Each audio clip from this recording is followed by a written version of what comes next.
성화사의 종은 새벽을 깨우지 않으려는 듯 조용히 울렸다. 밤과 새벽의 경계가 하얗게 번질 때 영광은 미닫이를 살짝 열고 바람을 들였다. 젖은 소립 냄새와 흙내가 스며들었고 그 사이로 사람의 울음 같지도 짐승의 소리 같지도 않은 여린 떨림이 묻어왔다. 고요한 산중에서 그 소리는 오히려 또렷했다. 영왕은 문간에서 바로 집신을 신고 겉옷을 걸쳤다. 석계단을 내려가며 손끝으로 차가운 난간을 짚자 이끼 낀 돌의 미끄러움이 밤새 머금은 습기를 전했다. 하산문 아래 그림자처럼 웅크린 등나무 바구니 하나. 위에는 낡은 지푸른 목도리가 덮여 있었고 술은 다 해져 빗방울을 오래 버틴 듯 축 늘어져 있었다. 목도리를 들추자 새아이가 있었다. 막내는 깊이 잠들어 입술로 꿈을 더듬었고 가운데의 소녀는 소리 한 번 내지 않은 채 연강을 똑바로 바라보았다. 마디는 어깨를 굽혀 둘을 감싸며 숨만 고르고 있었다. 바구니 옆에는 오칠한 작은 상자가 있었다. 내 모퉁이에 얇은 다리가 달린 시골에서는 보기 드문 반듯한 공력. 손을 얹자 표면이 매끈히 달라붙어 잠깐 떼기 싫어졌다. 영왕은 바로 덮개를 열지 못했다. 먼저 막내를 들어 올려 보래댔다. 미지근한 청과 젖은 옷감이 뒤섞여 전해졌다.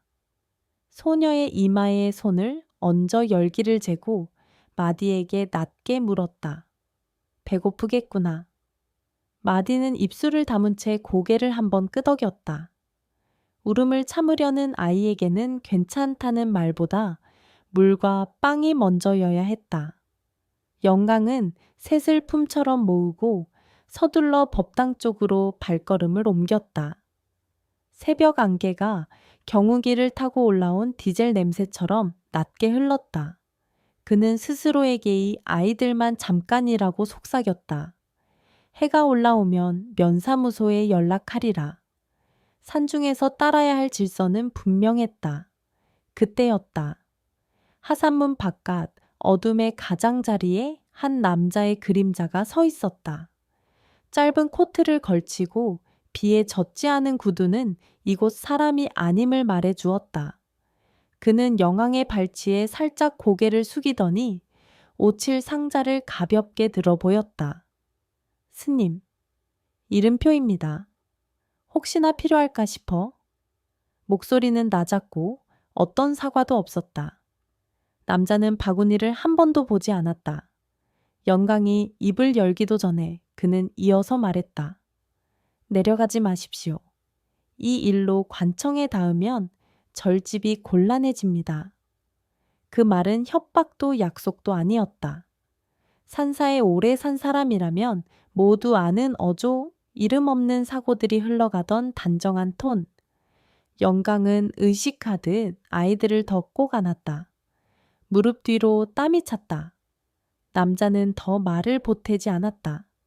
그저 상자를 바닥에 내려놓고 한 발자국 물러서 입술을 다물었다. 누구시오? 결국 영광이 물었다. 남자는 눈길을 들어 딱 한 번 영광을 보더니 꼭 필요한 만큼만 대답했다. 백찬식. 그 이름을 남기고 그는 산 아래 도로 쪽으로 사라졌다. 소나무 꼭대기에 새 한 마리가 늦게 날아올랐다. 남자의 발소리는 금방 흡수되었다. 남아있는 것은 상자와 아이들의 천뿐. 흰 기와 위로 새벽빛이 얇게 스며들었다. 아이들을 먼저 데웠다. 부엌의 화기 앞에 작은 솥을 올리고 미음부터 끓였다. 소금은 끝에 닿을 듯 말 듯. 목을 넘길 수 있으면 됐다. 소녀는 숟가락을 받아 안고 눈을 감고 씹었다. 막내는 한 모금 마시더니 칼로 자른 듯 잠으로 미끄러졌다. 마디는 가장 늦게 먹었고 마지막 한 숟가락을 동생들 입에 다시 넣어 주었다. 이름은 없었다. 영왕은 잠깐 상자를 떠올렸으나 일부러 뒤로 미뤘다. 필요한 일부터. 젖은 옷을 갈아입히고 얇은 소미불을 두르고 사찰에서 가장 따뜻한 방의 구석에 눕혔다. 그제야 상자 앞에 앉았다. 덮개에는 작은 금색 무늬가 숨듯 얹혀 있었다. 영왕은 손톱으로 모서리를 톡 치고 열었다. 안에는 얇은 천으로 개별 포장된 동전 뭉치와 접혀있는 종이 부적이 있었다.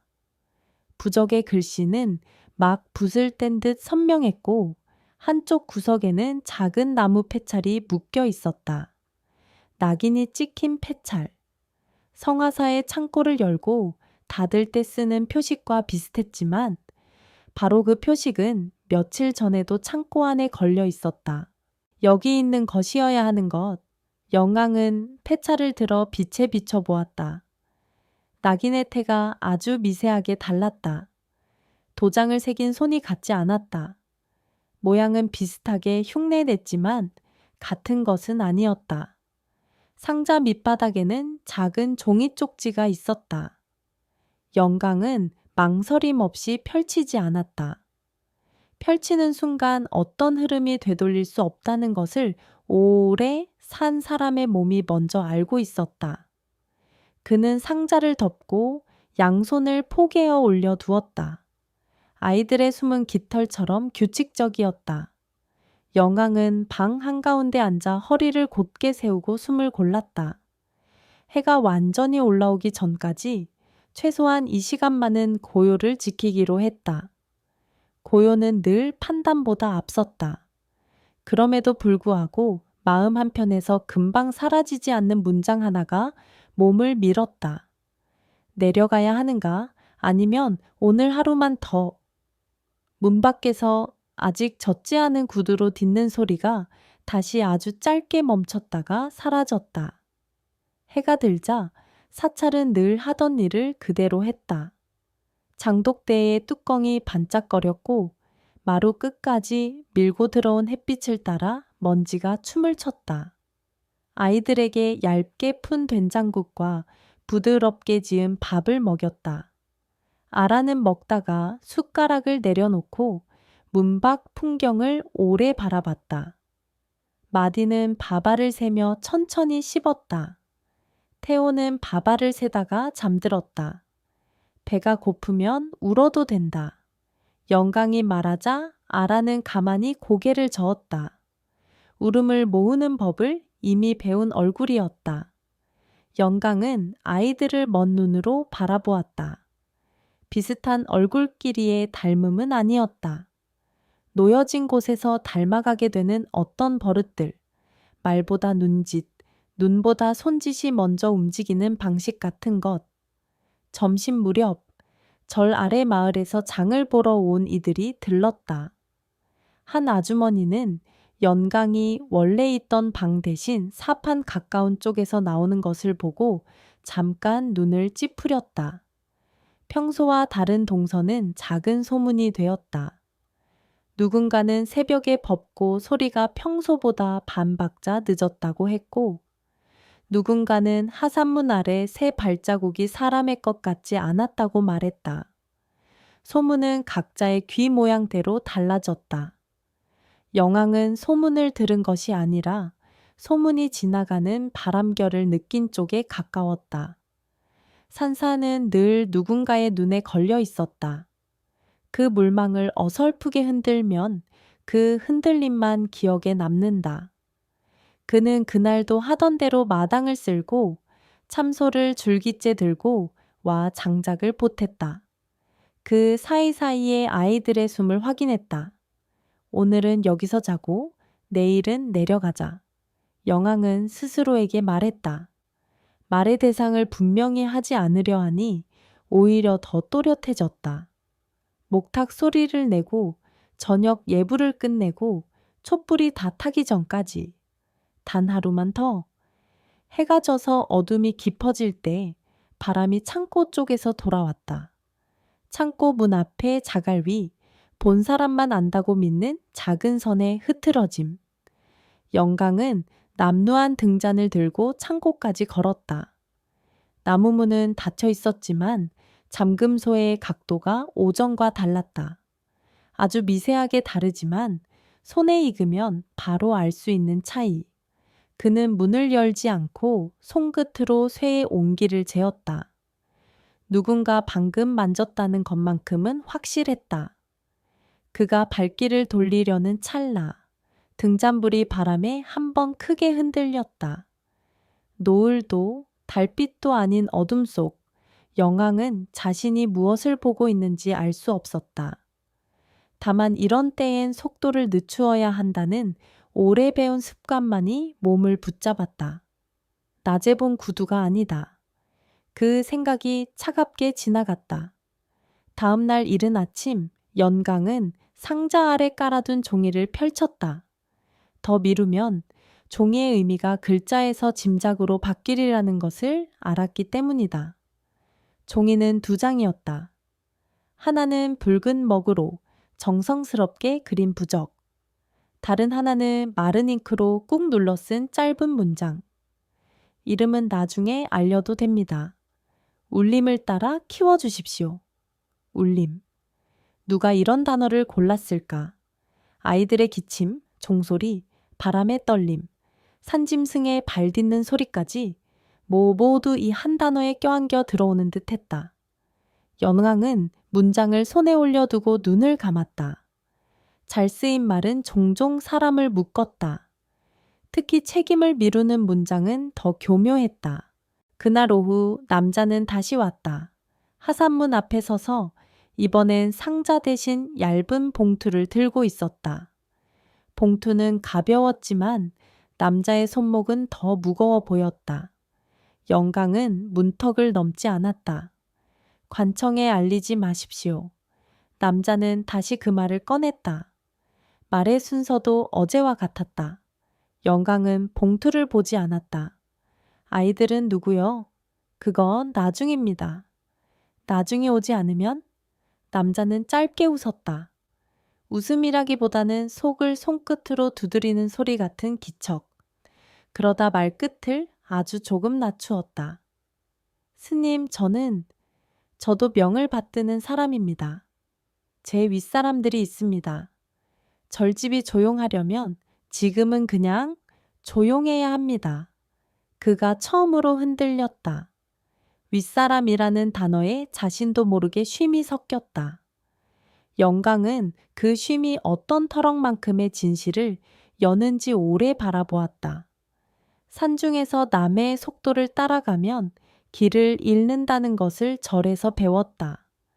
그는 여전히 문턱을 넘지 않은 채 아이들이 있는 쪽으로 반 발자국 물러섰다. 한 달, 그 시간이면 무엇이 달라집니까? 영왕의 물음은 제한이 아니었다. 남자는 고개를 끄덕이지도 가로저지도 않았다. 한 달 뒤면 비가 그칩니다. 그가 남긴 답은 엉뚱했다. 그러나 산사에서 비의 길이는 때로 사람의 길이와 비슷했다. 그 말은 지금은 비가 오는 때라는 뜻이기도 했다. 남자는 봉투를 문 앞에 내려놓고 돌아섰다. 이번에도 이름을 더하지 않았다. 백찬식이라는 한 번의 선포로 충분하다고 여기는 태도, 산길 아래로 그의 어깨가 사라졌다. 밤이 되자 또다시 창고 앞 자갈이 들썩였다. 낮의 발자국과는 다른 리듬. 연강은 이틀째 문을 열지 않았다. 대신 창문을 통해 안쪽을 길게 들여다보았다. 곡식 자루의 묶음은 어제와 같았고 도구의 손잡이는 제자리에 걸려 있었다. 바뀐 것은 자물쇠의 각도와 문턱의 먼지 결만. 그러나 그런 것들이 사람을 더 오래 흔든다. 계속 두면 계속 돌아올 것이다. 머릿속 문장이 가볍게 두드렸다. 비가 잦아들 때 아이들의 기침도 누그러졌다. 아라가 먼저 웃음을 보였다. 이름을 부르자 아이들은 처음으로 동시에 고개를 들었다. 그 반응은 소유가 아니라 호명에 가까웠다. 사람은 누가 부르는가에 따라 자신을 다르게 세운다. 이름을 가진 뒤로 아이들은 빠르게 자라기 시작했다. 민재는 말수가 적었지만 이를 오래 붙잡았고 아라는 물건을 한번 보면 그대로 그려낼 줄 알았다. 태호는 하루가 끝나갈 때쯤 종소리에 맞춰 입술로 무언가를 따라 불렀다. 노래거나 기도거나 둘의 경계가 그에게는 중요하지 않은 듯 했다. 영강은 하산문과 창고를 더 자주 들여다보았다. 어떤 밤은 자물쇠가 어제와 같았고 어떤 밤은 겨우 눈에 띄게 달랐다. 확인의 강력이 촘촘해질수록 달라지는 것도 붙잡히기 쉬웠다. 늦은 밤 경내를 스치는 불빛이 언뜻 비쳤다. 산길을 타고 올라오는 오토바이의 소리, 아주 멀리서 깜박이는 헤드라이트, 그리고 다시 어둠. 그는 그 모든 흔적을 모으지 않으려 했다. 모으는 순간 가닥이 되어 자신을 끌고 내려갈 것 같았기 때문이다. 그럼에도 불구하고 어느 한밤중엔 마음이 먼저 움직였다. 영왕은 등잔 없이 창고로 갔다. 눈이 어둠에 익자 자물쇠의 얇은 광택이 보여왔다. 손으로 만져보니 미지근했다. 누군가 이곳에 서 있었다. 아주 최근에. 영왕은 문을 열지 않고 뒤로 물러났다. 문을 열어 확인하면 그 확인이 다음 행동을 요구할 것이고 지금 그는 그 다음에 자신을 감당할 자신이 없었다. 나중에 속으로 되뇌었다. 그러나 나중은 늘 지금보다 더 얇았다. 초가을 어느 저녁 백찬식이 다시 나타났다. 이번에는 코트 대신 얇은 셔츠 차림이었고 손에는 봉투도 상자도 없었다. 그는 말없이 연강의 앞에 섰다. 산빛이 그의 얼굴을 평평하게 만들었다. 한 달이 지났습니다. 연강이 먼저 말했다. 알고 있습니다. 비는 그쳤고요. 비는 그쳤지요. 짧은 문장들이 서로 엇갈렸다. 백찬식은 돌 계단 아래를 한 번 내려다보고 마치 거기에 길이 있는 것처럼 천천히 고개를 들었다. 스님, 더는 오지 않겠습니다. 왜요? 제가 할 일은 여기까지라 합니다. 라 한다는 말은 스스로의 끝을 타인의 혀에 건네는 방식이었다. 백찬식의 혀는 잠깐 무거워졌다. 그는 덧붙였다. 저도 두렵습니다. 그것은 그가 처음으로 자신의 방을 여는 말이었다. 영왕은 그 두려움이 무엇의 이름인지 묻지 않았다. 대신 물었다. 아이들에 한 나중은 누가 책임집니까? 백찬식은 대답하지 않았다. 대답 대신 두 발을 물렸다. 조금 전보다 더 길게. 그러고는 고개를 숙여 인사를 했다. 아주 정중하면서도 마치 사과 같기도 했다. 그는 돌아섰고 더 이상 산길을 올랐다 내리지 않았다. 그날 밤 창고 앞 자갈은 조용했다. 어쩌면 그럴수록 더 불안했다.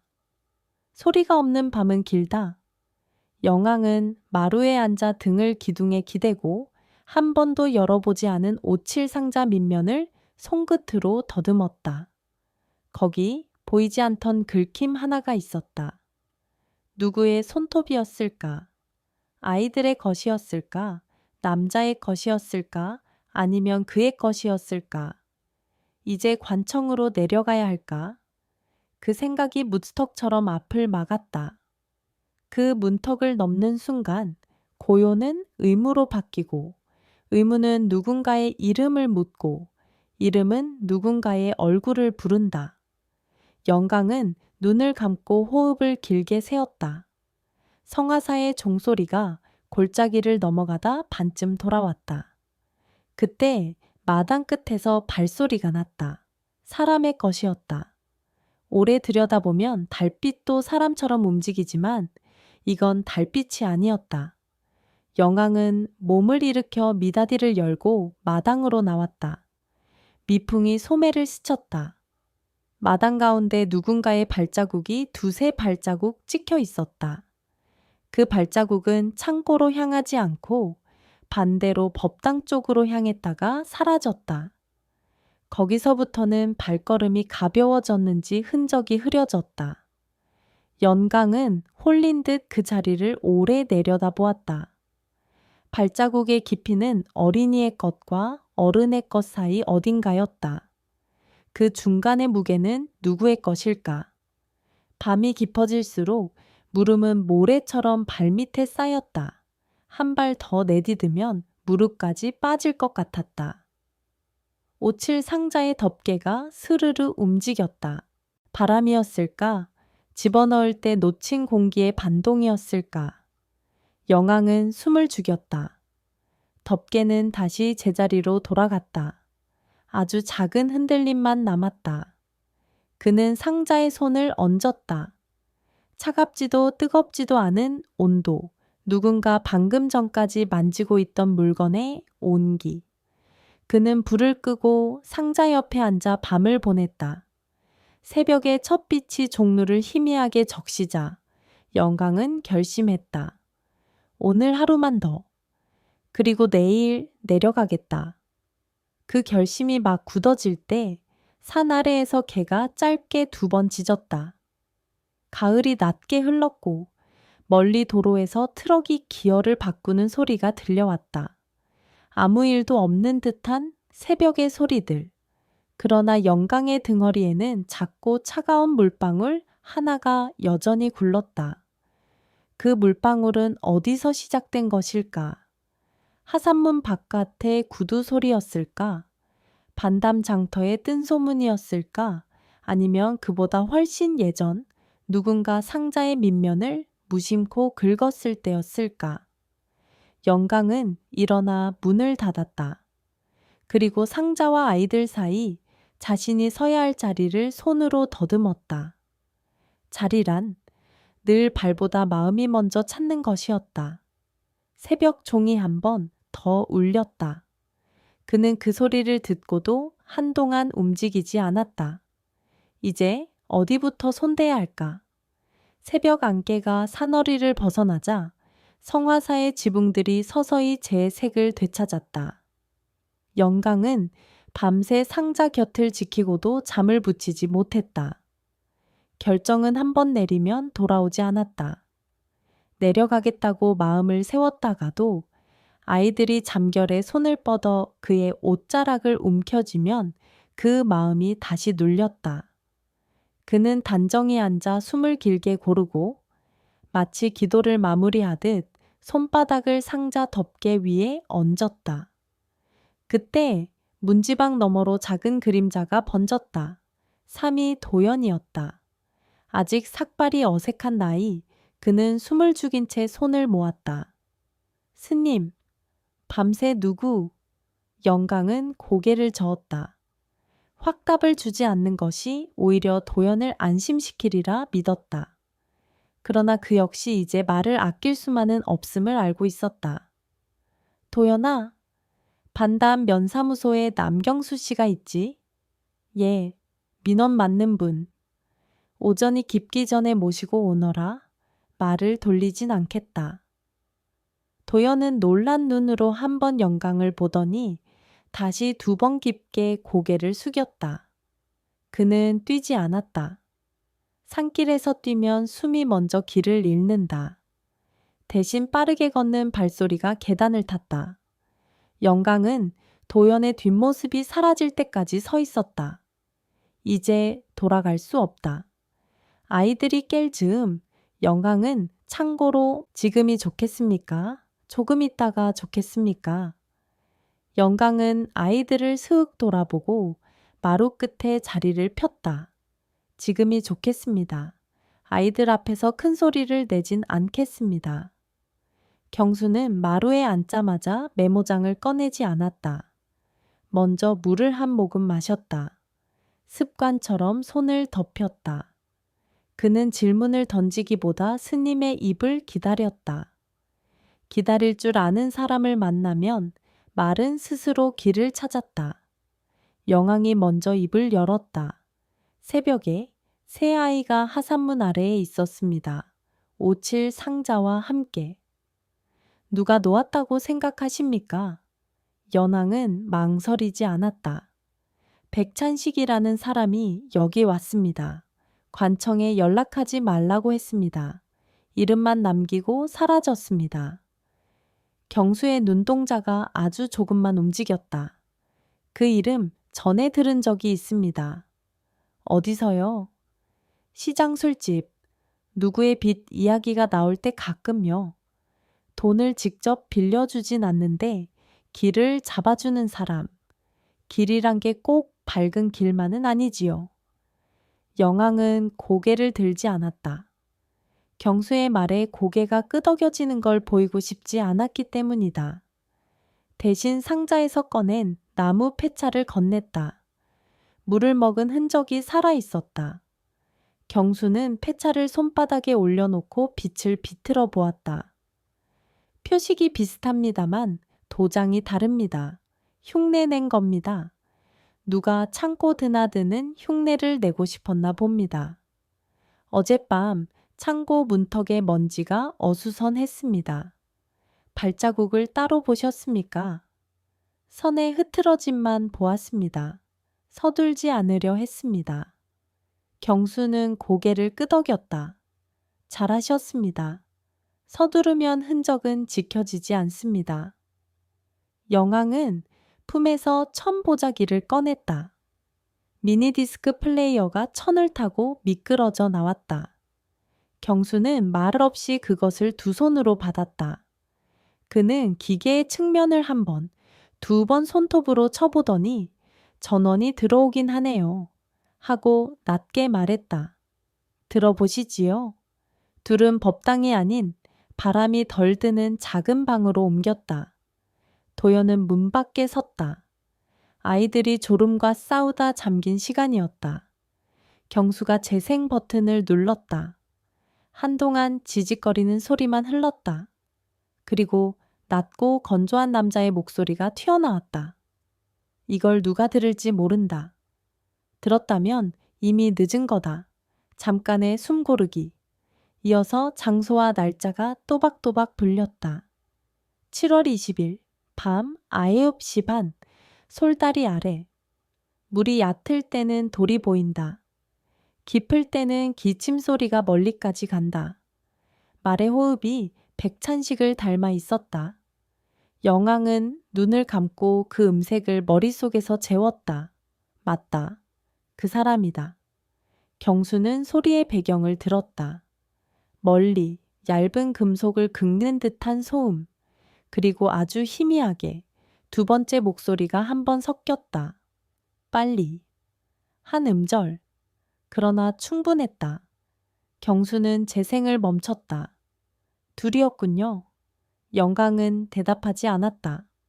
확신을 말로 만드는 일엔 조심이 필요했다. 경수는 다시 재생을 눌렀다. 목소리는 길게 변명하지 않았다. 오히려 짧게 정리했다. 절에는 알리지 말 것. 내려가도 아무것도 얻지 못할 것. 얻는다면 그건 물에서 나올 것. 그리고 미니디스크의 끝에는 아주 단단한 정적이 놓였다. 경수가 플레이어를 끄며 말했다. 말하는 사람이 스스로를 지키려 합니다. 그러나 지키는 사람은 늘 흔적을 남깁니다. 그는 자리에서 일어나 마당을 한 바퀴 천천히 걸었다. 마루 끝에 닿자 도연에게 조용히 말했다. 시장에 다녀오게. 솔다리 얘기를 꺼내지 말고 도장집에 가서 이 폐찰과 가장 비슷한 도장이 누구 손에서 나왔는지만 묻게. 도연은 뛰지 않고 빠르게 걸어 사라졌다. 빨리. 그 음절이 영광의 귓바퀴에 남았다. 빨리 움직이라는 지시일까? 빨리 끝내자는 재촉일까? 사람은 같은 말을 각자의 두려움으로 듣는다. 반담장터의 오후는 오래도록 느렸다. 바람이 식은 기름 냄새를 끌고 다녔고 생강을 써는 칼에 박제 아이 울음이 끼어들었다가 금세 사라졌다. 도연은 도장집을 찾는데 시간을 덜 들였다. 유리 진열장 안에 작은 낙인들이 층층이 누워있는 가게에서 사장이 폐차를 빛에 비추고 고개를 기울였다. 이런 건 의뢰가 많진 않아. 손이 다르네. 이건 두어 달 전 낙인 새기던 청년이 하나 가져왔어. 주는 사람이 따로 있었는지는 몰라. 돈은 현금이었고 말은 적었지. 청년의 이름을 아십니까? 사장은 손가락을 턱에 대고 눈을 가늘게 떴다. 이름? 글쎄, 장터에 가끔 오는 노씨 집 한 채에 드나드는 애였던 것 같은데, 노씨 집, 반담에서 제일 큰 곡물 포대가 드나드는 집. 도연은 고개를 숙여 인사하고 나왔다. 시장 골목 끝에서 낡은 파라솔 아래 노씨 집안의 마님이 고개를 들었다. 스님네 사미가 여기 웬일이래. 납품 날짜 여쭙고 싶어서요. 도연은 웃으며 둘러댔다. 그러나 바로 묻진 않았다. 돌아서려다 파라솔 안쪽에 여자 한 사람이 눈에 걸렸다. 나이가 중간쯤 손목에 오래된 나전 팔찌를 차고 있었다. 그녀는 도연의 손에 쥔 폐차를 스쳐보고 아주 조심스레 입을 열었다. 저문이 어디서 봤어요? 사찰 창고에서요. 여자의 눈이 반짝하였다가 다시 가라앉았다. 우리 집에도 비슷한 상자가 있었어요. 나전은 더 연했고 다리는 더 낮았지. 오래전에 사라졌어요. 그날 이후로. 그날이 언제였습니까? 비가 제일 많이 오던 해, 초여름 끝자락. 도연은 그 말을 그대로 가슴에 적었다. 장터에서 돌아온 그는 경수에게 여자의 얼굴을 조심스레 설명했다. 경수는 바로 묻지 않았다. 대신 도연에게 물을 건네며 오늘은 여기까지 라고 했다. 서두르면 길이 무너진다. 그는 오래전부터 그 사실을 믿었다. 그날 밤 경수는 절에서 내려가지 않았다. 마당의 그늘을 바짓단으로 쓰다듬으며 달을 봤다. 달이 커지면 사람의 맘도 같이 커진다. 경수는 종각 아래 그림자와 그림자가 겹치는 곳에 앉았다. 영왕도 마당에 나왔다. 둘은 같은 곳을 보지도 같은 생각을 하지도 않았다. 그러나 같은 자리에 있었다. 한밤이 되었을 때 산길 아래 불빛 하나가 매끈이 미끄러져 올라왔다. 헤드라이트는 멀리서 보면 별빛과 큰 차이가 없어 보였다. 가까워지면 사람의 속도를 드러냈다. 불빛은 하산문 앞에서 멈추지 않았다. 대신 성화사를 지나 할매봉 쪽으로 꺾였다. 오토바이의 엔진음이 잠깐 뭉개졌다가 사라졌다. 경수가 말했다. 오늘은 지나갑니다. 내일은요? 내일은 돌아옵니다. 확신이었다. 확신은 근거를 말하지 않아도 듣는 이에게 무게로 전해졌다. 영왕은 고개를 끄덕였다. 그 무게는 절집에 내려앉는 이슬과 비슷했다. 적지만 오래 견디는 것. 이튿날 경수는 아주 평범한 일을 하듯 면사무소로 내려갔다.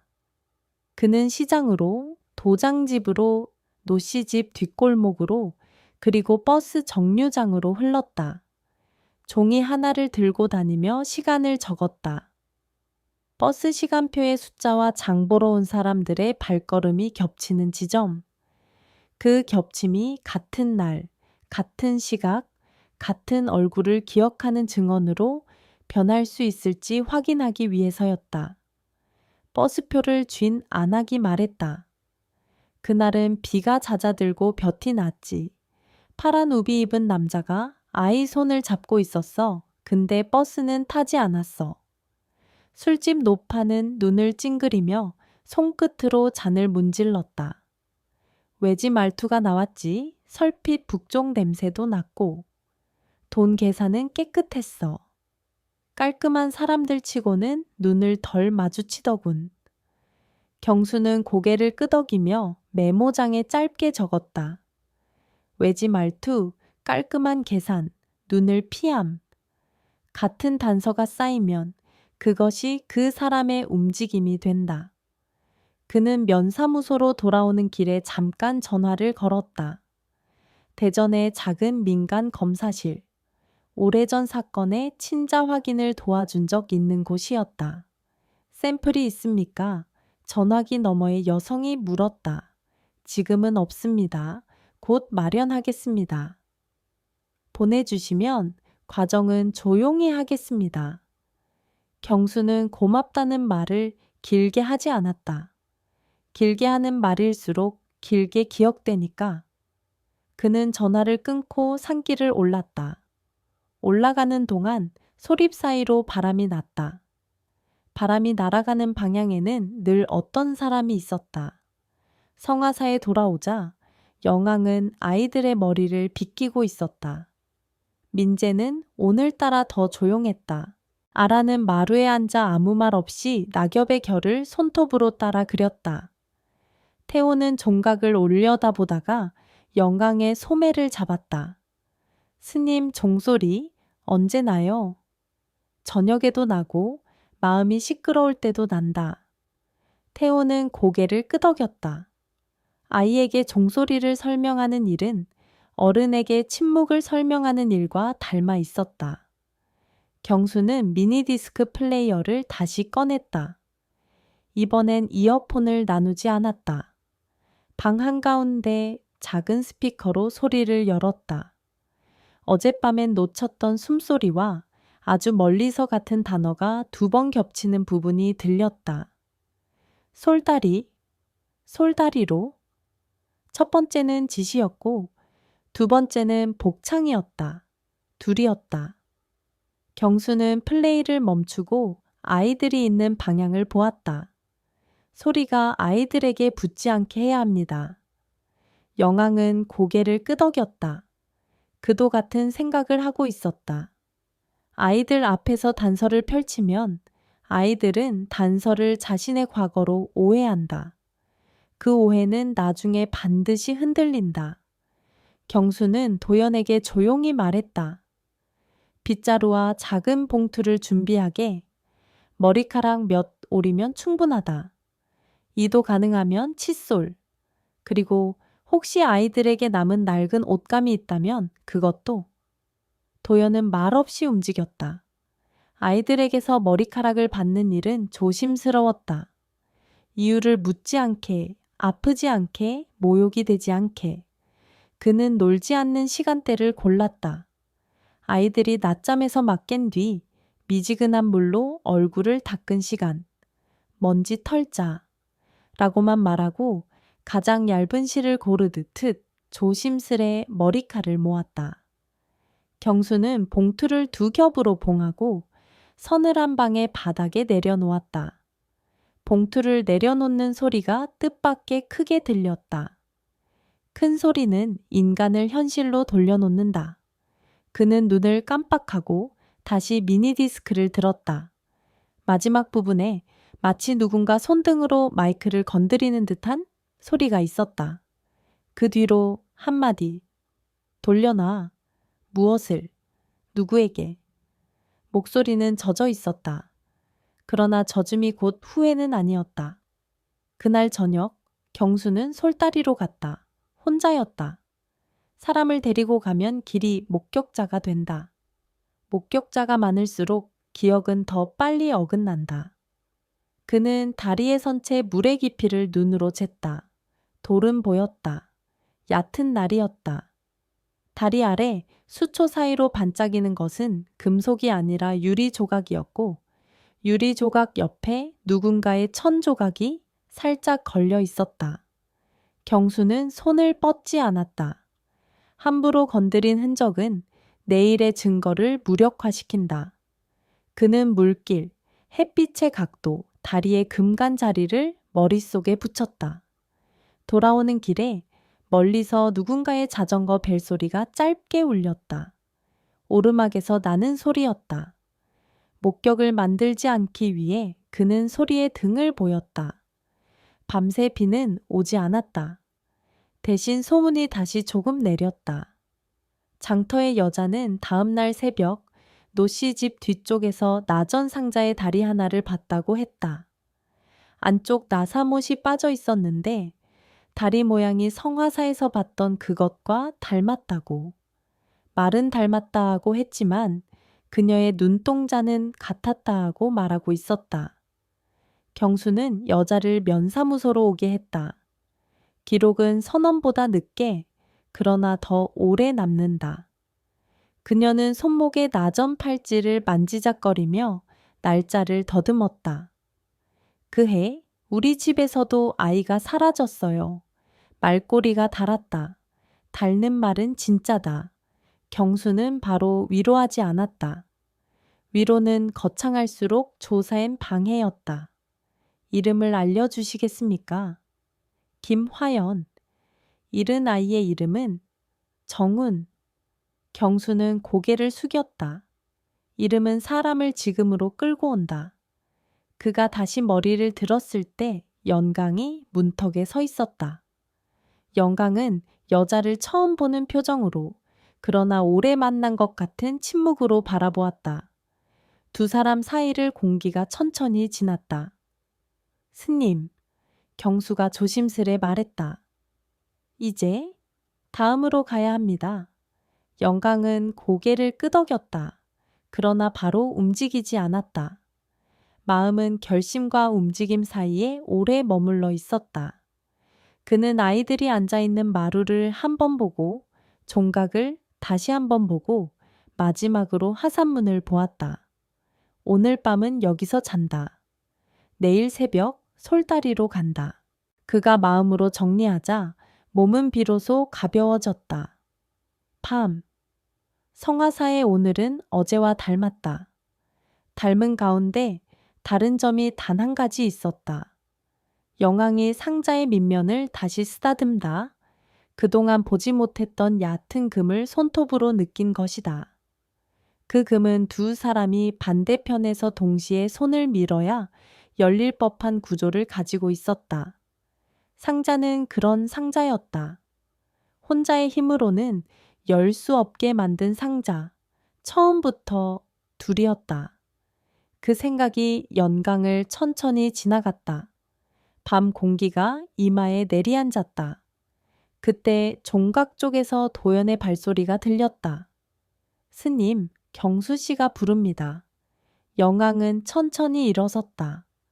경수는 마당에서 달빛의 절반을 어깨에 얹고 서 있었다. 내일 새벽 솔다리 아래로 가겠습니다. 스님은 아이들과 절에 남아 계십시오. 연강은 고개를 저었다. 나는 남아있을 수 없습니다. 위험합니다. 위험은 길의 이름일 뿐입니다. 아이들에게 말이 스치기 전에 내가 봐야 합니다. 경수는 더 말하지 않았다. 때로 설득은 침묵으로 완성된다. 그는 대신 준비물의 목록을 짧게 읊었다. 천, 집게, 작은 붓, 봉투. 그리고 물 위에서 종이를 떠받치는 데 쓸 얇은 채 하나. 대전으로 보낼 것도 함께 챙깁시다. 그는 덧붙였다. 영강은 고개를 끄덕였다. 봉투는 이미 준비되어 있었다. 그날 밤 마지막으로 미니디스크가 다시 한번 돌았다. 이번에는 처음 듣는 듯한 호흡이 귀에 들어왔다. 끝부분 누군가 낮게 웃는 소리가 있었다. 웃음이라기보다는 떨리는 이를 붙잡는 소리, 그리고 거의 들리지 않게 남은 말. 물길은 되돌아온다. 말은 오래 남지 않았다. 그러나 그 잔향은 길었다. 경수는 플레이어의 전원을 끄고 배터리를 분리해 따로 두었다. 어떤 말은 꺼도 다시 켜진다. 그런 말일수록 차갑게 다뤄야 했다. 새벽 전에 산은 가장 조용했다. 성화사의 흙길에 형체 없는 안개가 무릎 높이까지 올라왔다. 영안과 경수는 말수를 줄이고 장비를 나눠 들었다. 도연은 아이들이 깰 시간을 계산해 부엌을 정리했다. 아라는 이불 끝을 쥐고 잠들어 있었고 태호는 손바닥으로 자신의 숨을 세다가 잠들었다. 민재는 눈을 뜬 채 천장을 바라보고 있었다. 영왕은 민재의 이마에 손을 얹었다. 돌아오겠다. 민재는 고개를 아주 조금 끄덕였다. 그 끄덕임에는 허락도 의심도 없었다. 오직 알겠다만 있었다. 절문을 나설 때 연강의 발끝이 문턱을 아주 살짝 건드렸다. 작은 소리가 났다. 소리는 작았지만 오래 남았다. 경수는 소리의 길이를 귀로 재는 사람처럼 잠깐 고개를 기울였다. 둘은 길을 내려갔다. 소량이 아침 공기에 섞였다. 솔다리는 멀리 있지 않았다. 다리는 얇았고 다리 밑 물살은 겉으로는 온순했다. 그러나 돌 밑의 소리는 약속을 지키지 않았다. 경수는 채를 펴고 영왕은 붓과 봉투를 펼쳤다. 물의 결을 거스르지 않는 손놀림이 필요했다. 오래 기도를 드린 손과 오래 기록을 적은 손이 같은 속도로 움직였다. 첫 번째 채에 걸린 것은 부러진 나뭇가지와 덜 떠내려간 낙엽이었다. 두 번째에는 작은 유리 조각이 찔렸다. 세 번째, 얇은 종이 부적이 물빛을 매달고 올라왔다. 글씨는 반쯤 지워졌으나 획 하나가 살아있었다. 영왕은 물기를 붓으로 조심스레 걷어내고 부적을 봉투에 눕혔다. 그 순간 다리 위에서 자전거 벨이 다시 한번 짧게 울렸다. 경수는 고개를 들지 않았다. 영광도 마찬가지였다. 벨소리는 멀리 가지 않았다. 곧바로 멈췄다. 대신 누군가 숨을 한번 들이키는 소리가 바람 사이로 섞여 흘렀다. 스님. 경수가 아주 낮게 불렀다. 예? 여기까지만 합시다. 더 건드리면 내일이 망가집니다. 영왕은 부적 봉투를 몸쪽으로 끌어당겼다. 손끝이 아주 조금 떨렸다. 그 떨림은 지난밤의 미니 디스크 끝부분과 닮아 있었다. 둘은 다리 위로 조용히 올랐다. 등 뒤에서 물이 작은 목소리로 흘렀다. 돌아오는 길, 경수의 주머니에서 전화기가 진동했다. 대전의 검사실이었다. 그는 바로 받지 않았다. 종종 대답은 도착보다 반 박자 늦게 이루어져야 했다. 성화사의 문턱을 넘은 뒤 그는 전화를 받았다. 짧은 인사, 간단한 확인, 그리고 고요. 내일 오전 결과가 나옵니다. 영광은 고개를 끄덕였다. 얼굴에 어떤 표정도 올리지 않았다. 표정을 올리면 그 표정이 아이들의 눈에 먼저 들어간다. 그는 부적 봉투를 상자 아래에 넣고 미니 디스크를 다시 천으로 감싸 올려두었다. 상자의 덮개는 여전히 혼자선 열리지 않는 구조였다. 밤에 들었던 말이 다시 떠올랐다. 물길은 되돌아온다. 되돌아온다면 무엇을 데려올까?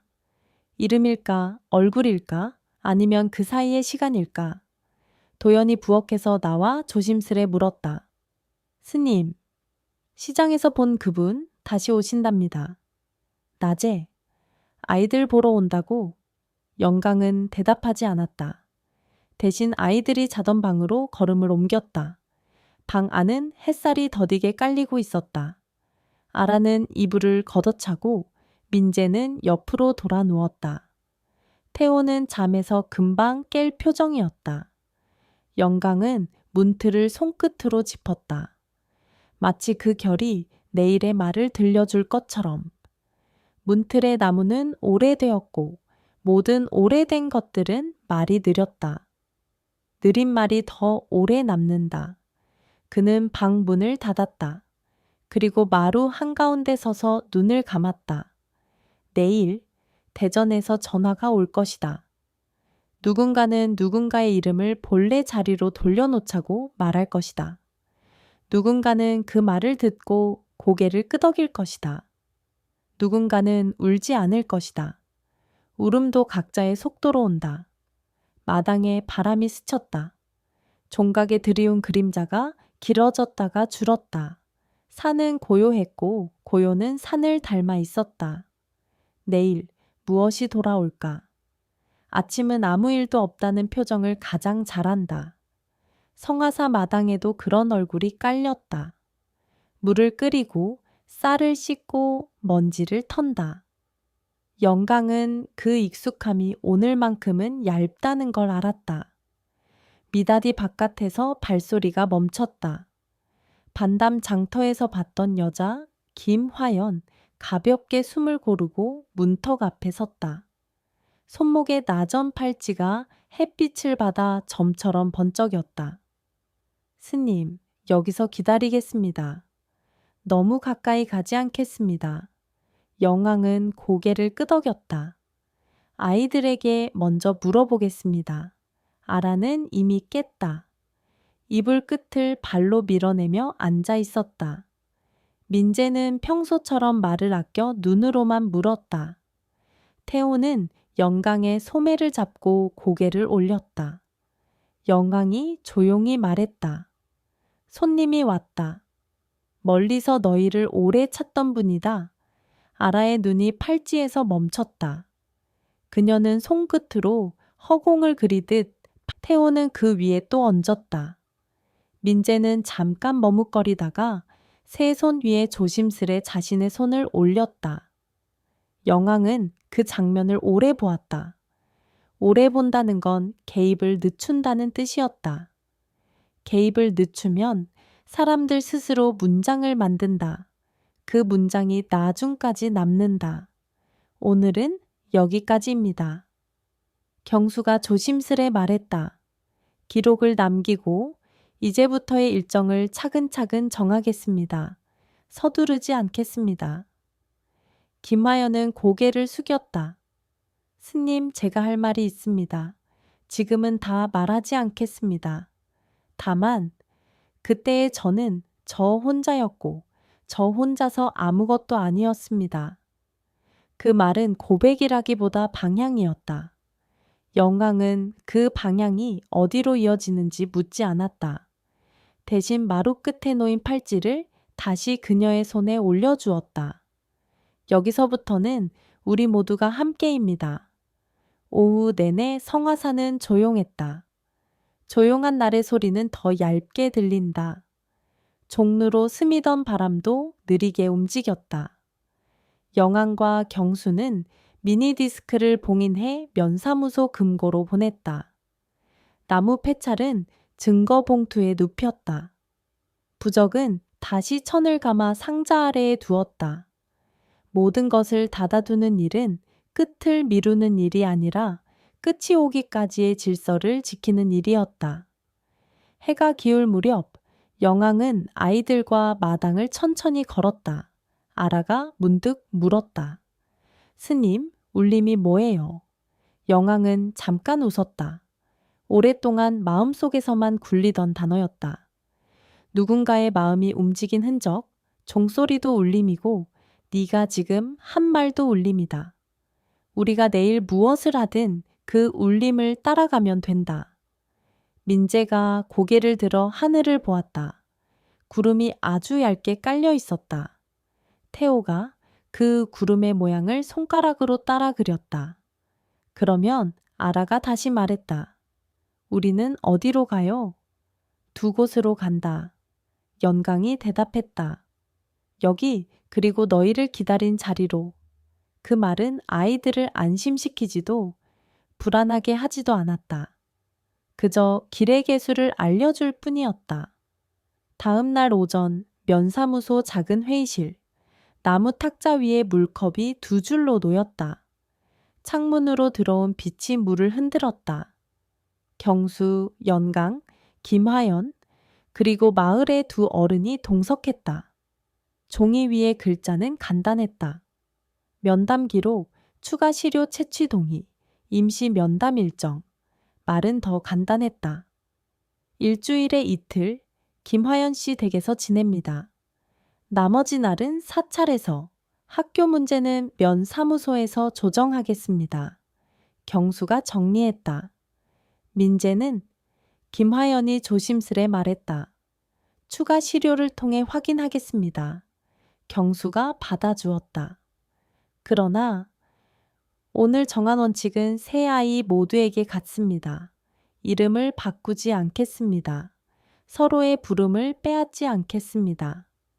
이름을 바꾸지 않겠다는 문장이 회의실에 조심스레 놓였다. 이름은 사람을 잡아끄는 손잡이 같은 것이었다. 손잡이를 바꿔 달면 익숙한 문이 낯설어진다. 아무도 그 문을 함부로 바꾸지 않기로 했다.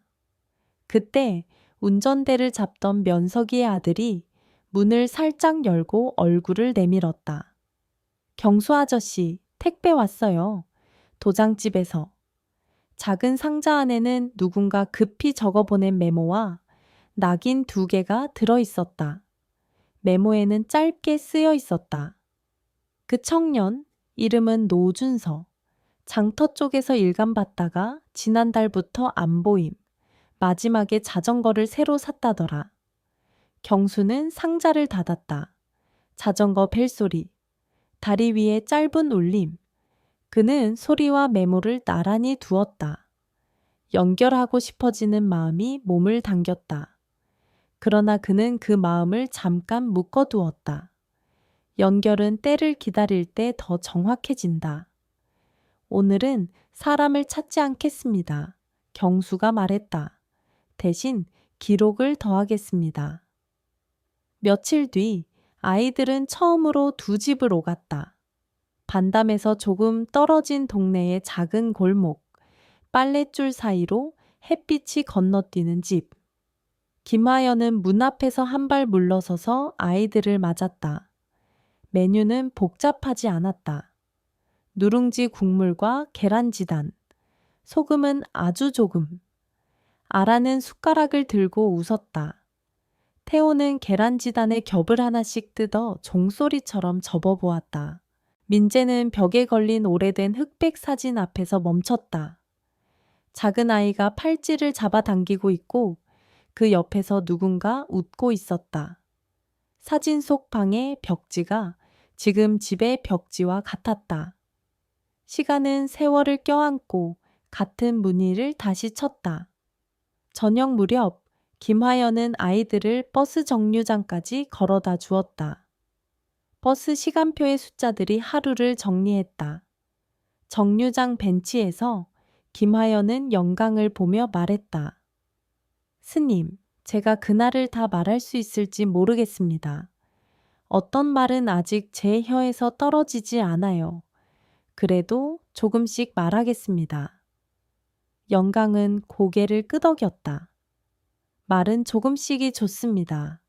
조금씩 온 말은 오래 갑니다. 버스의 브레이크 소리가 낮게 울렸다. 아이들이 한 명씩 올라탔다. 민재가 마지막에 발을 올리다 말고 뒤를 돌아봤다. 김하연이 손폭이 작은 사람처럼 손을 흔들었다. 버스가 움직였다. 버스창에 비친 얼굴들이 서로를 조금 더 오래 보았다. 조사는 길을 급히 내지 않았다. 남경수는 미니디스크의 음성과 시장 도장집, 노시집, 버스 정류장에서 얻은 조각들을 한 장의 종이 위에 놓았다. 백찬식의 이름은 한가운데에 두지 않았다. 가운데에 두면 그가 이유가 된다. 경수는 이름들을 종이 가장자리에 놓고 가운데에는 시간을 놓았다. 7월 20일 9시 반, 솔다리, 얕은 물, 보이는 돌, 아주 구체적인 시간. 시간은 사람보다 정확했다. 그는 따로 사람을 붙이지 않았다. 오히려 사람들로부터 한 발 떨어져 시간과 장소만 오가는 법을 선택했다. 그 방식은 느렸지만 뒤로 흐르지 않았다. 느리게 전진하는 일에는 소모가 적었다. 한편 성화사의 일상은 새로운 리듬을 배웠다. 이틀은 마을, 나흘은 사찰, 하루는 비워두기. 비워두는 날에는 서로의 집을 닦았다. 서로의 물건을 옮기지 않았다. 물건을 옮기지 않는 일은 마음을 옮기지 않는 일과 비슷했다. 그렇게 몇 달이 지났다. 가을이 깊어 할매봉의 그림자가 더 길어졌다가 어느 날 급히 짧아졌다. 겨울 첫눈이 오기 전날 대전 검사실에서 두 번째 결과가 왔다. 민재도 김화영과 높은 목의 일치. 새아이의 연결은 글자로 확정되었고 글자는 그제야 마음을 뒤따랐다. 그날 밤 연강은 아이들과 종각 아래에 앉았다. 종을 울리지는 않았다. 대신 손바닥으로 종의 창의를 잠깐 느꼈다. 연강이 말했다. 사람은 누구에게서 왔는지 안다고 해서 어디로 가야 하는지까지 바로 알게 되지 않는다.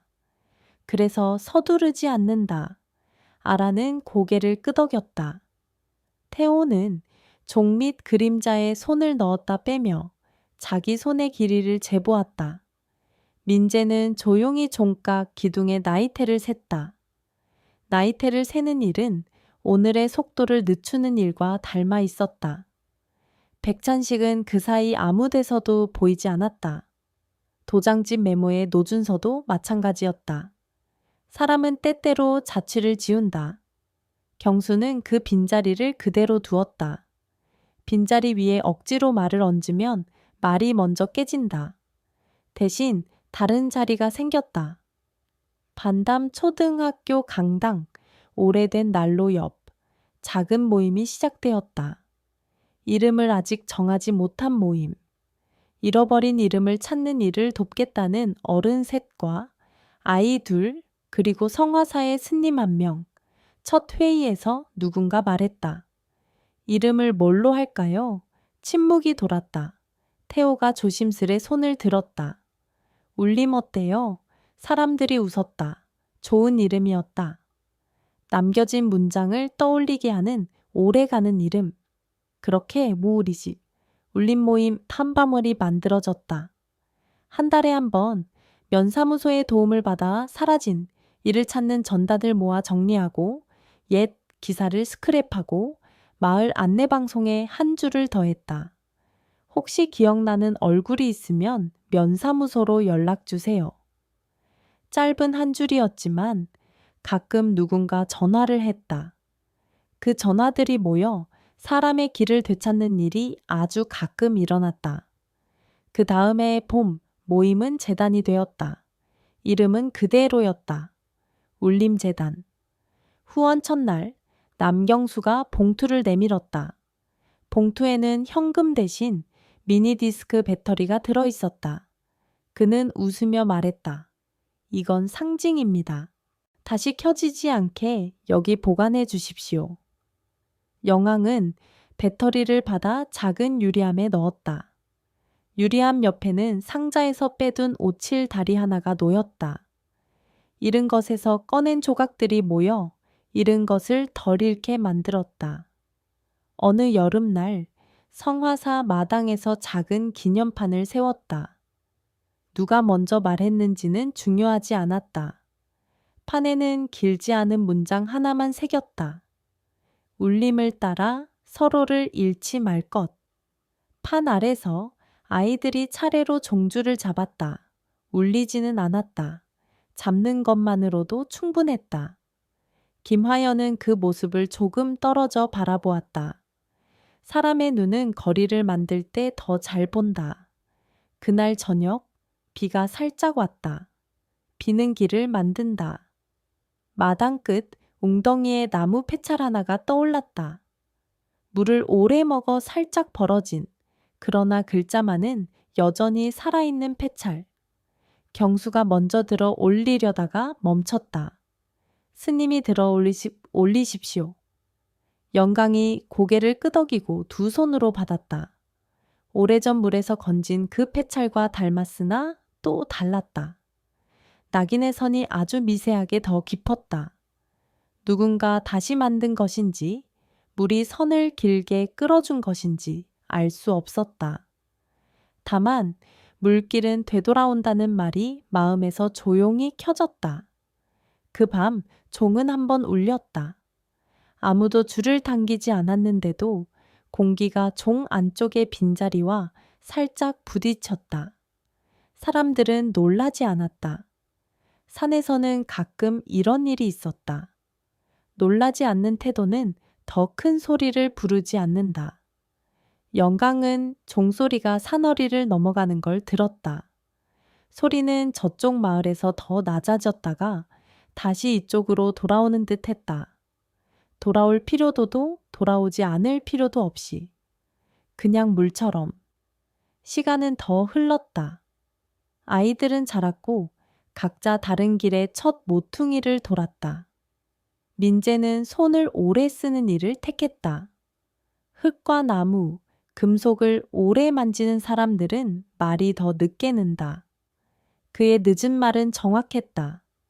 아라는 글자를 오래 붙잡는 사람이 되었다. 전단의 문장을 다듬고 잃어버린 이름이 실린 책장을 천천히 넘겼다. 태호는 소리를 공부했다. 종소리의 길이, 마을 방송의 음량, 사람이 듣기 좋은 속도. 울림은 소리에서만 만들어지지 않지만 소리에서 시작되기도 했다. 영강은 조금 더 늙었다. 늙는 일은 서두르지 않았다. 어느 겨울 그는 자리에 앉아 오랜만에 미니 디스크 플레이어를 꺼냈다. 배터리는 유리함 속에 있었으므로 켤 수 없었다. 그는 굳이 켜려고 하지도 않았다. 켜지지 않는 기계는 오히려 사람을 덜 흔든다.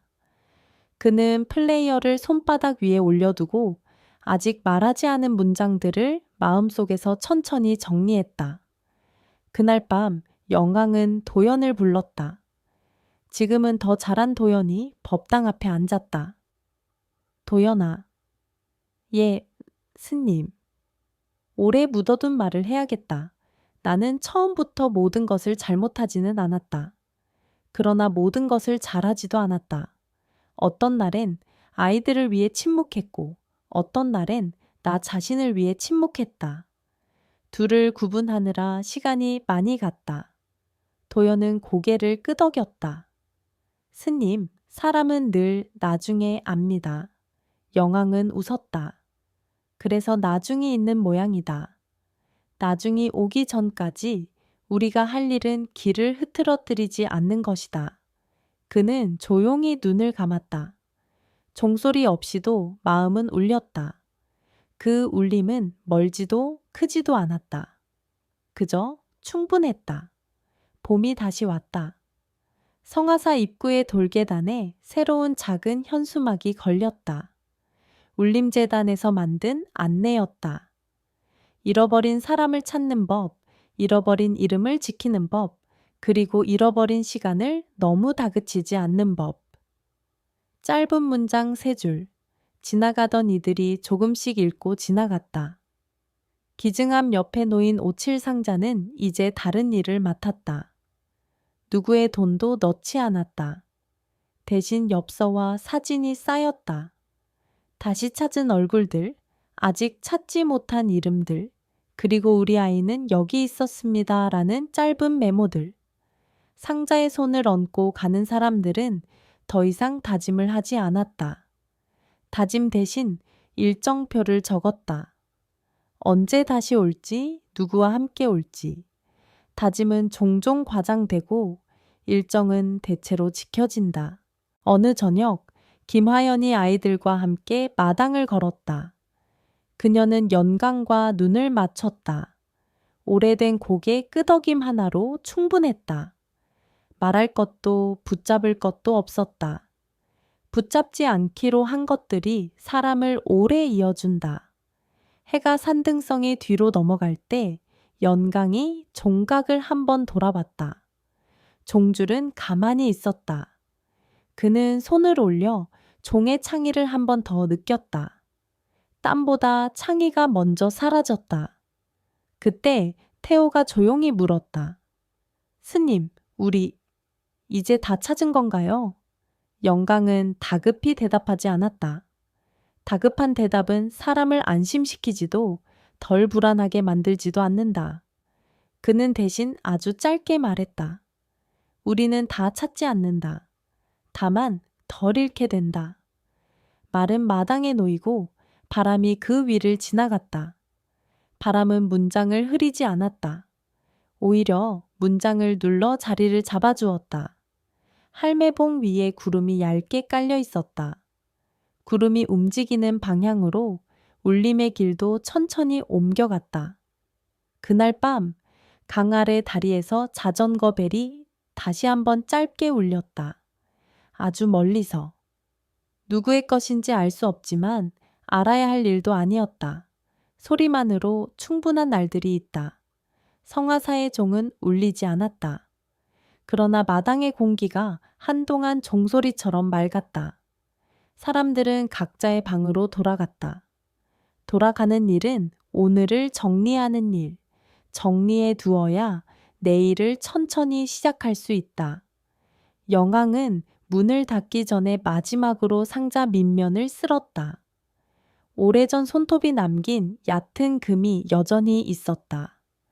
금은 금대로, 상자는 상자대로, 사람은 사람대로 각자의 자리를 지키고 있었다. 그 질서가 오늘을 버티게 했다. 물길은 되돌아온다. 울림도 그러하다.